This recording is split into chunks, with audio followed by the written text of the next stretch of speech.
सातपूर परिसरातील महादेववाडी येथील भाजी बाजाराजवळ झाड कापण्याच्या कटरचा स्फोट होऊन आगीचा भडका उडाल्याची घटना बुधवारी घडली आहे। यामध्ये 7 ते 8 नागरिक जखमी झाल्याची माहिती समोर आली आहे। प्राप्त माहितीनुसार सातपूर भाजी बाजार या ठिकाणी नाशिक महापालिकेच्या उद्यान विभागाच्या वतीने झाड तोडण्यासाठी मशीन आणण्यात आलं होतं। यावेळी प्लास्टिकच्या कॅनमधून त्यासाठी डिझेल आणण्यात आलं।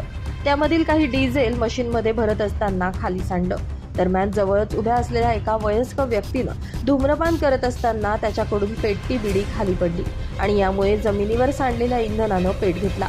यामुळे क्षणार्धातच कॅनचा स्फोट झाला। या स्फोटाची भीषणता इतकी तीव्र होती की यामध्ये 7 ते 8 जण भाजलेत गेलेत। यामध्ये 3 महिला, 4 पुरुषांसह एका 4 वर्षीय मुलाचा देखील समावेश आहे। जखमींवर नाशिकच्या जिल्हा रुग्णालयात उपचार सुरू आहेत। मात्र घडलेल्या घटनेमुळे सातपूर आणि महादेववाडी परिसरामध्ये एकच खळबळ उडाली आहे। Bureau report, Lumbini news, Nashik.